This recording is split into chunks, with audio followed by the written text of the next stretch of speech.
Hello' everyone, মোৰ YouTube চেনেললৈ আপোনালোক সকলোকে স্বাগতম জনাইছোঁ আৰু আপোনালোকৰ মাজলৈ কিছুমান টেকনিকেল আৰু কিছুমান ইনফৰমেশ্যনেল ভিডিঅ' লৈ আহিবলৈ চেষ্টা কৰিছোঁ। চ' আপোনালোকে চেনেলটো ছাবস্ক্ৰাইব কৰিব আৰু কাষত থকা বেল আইকনটো প্ৰেছ কৰি দিব। বলক আমি ভিডিঅ'টোৰ ফালে আগবাঢ়োঁ।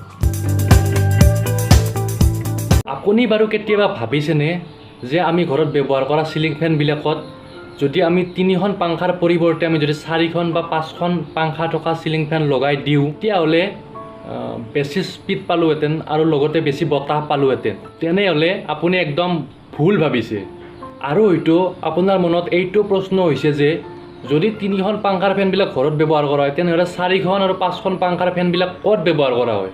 আপোনালোকক এইটো ভিডিঅ'টোৰ জৰিয়তে সম্পূৰ্ণৰূপে ক'বলৈ চেষ্টা কৰিম যে 4খন 5খন পাংখাৰ ফেনবিলাক ক'ত লগোৱা হয় আৰু ভাৰতত কিয় 99% মানুহৰ ঘৰত 3খন পাংখা থকা ফেনহে ব্যৱহাৰ কৰা হয়। চ' ভিডিঅ'টো শেষলৈ চাই থাকিব। আচলতে এই 4খন 5খন বা তাতকৈ যিবিলাক বেছি পাংখাৰ ফেন আছে সেই পাংখাৰ ফেনবিলাক ফৰেইন কাণ্ট্ৰি বা যিবিলাক ঠাণ্ডা জলবায়ুৰ দেশ সেই ঠাণ্ডা জলবায়ুৰ দেশবিলাকতে ব্যৱহাৰ কৰা হয়। এই 4-5খন বা তাতকৈ অধিক পাংখাৰ ফেনবিলাক AC বা এয়াৰ কণ্ডিশ্যনাৰৰ ছাপ্লিমেণ্ট হিচাপে ব্যৱহাৰ কৰা হয়।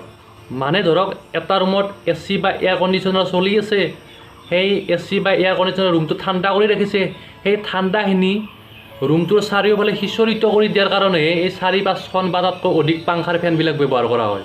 4-5খন বা তাতকৈ বেছি পাংখা থকা ফেনবিলাক 3খন পাংখা থকা ফেনৰ তুলনাত স্পীড বহু পৰিমাণে কম। কিন্তু ভাৰত হৈছে এখন উষ্ণ জলবায়ুৰ দেশ, সেয়ে ইয়াত ভাৰতত গৰম যথেষ্ট পৰিমাণে বেছি। ভাৰত এখন উন্নয়নশীল দেশ হোৱা হেতুকে ভাৰতৰ প্ৰত্যেক মানুহে AC বা এয়াৰ কণ্ডিশ্যনাৰ ক্ৰয় কৰাটো সকলোৰে কাৰণে সম্ভৱ নহয়। 4খন 5খন বা তাতকৈ বেছি পাংখা থকা ফেনবিলাকৰ তুলনাত 3খন পাংখা থকা ফেনবিলাকৰ দামটোও বহুত কম আৰু লগতে ফেনখনৰ স্পীডো বহুত বেছি হয়। এই 3খন পাংখা থকা ফেনবিলাকৰ স্পীড বেছি হোৱা বাবে ই ডাইৰেক্ট ঠাণ্ডা হোৱা প্ৰদান কৰে আৰু ই কোনো ছাপ্লিমেণ্ট হিচাপে কাম নকৰে।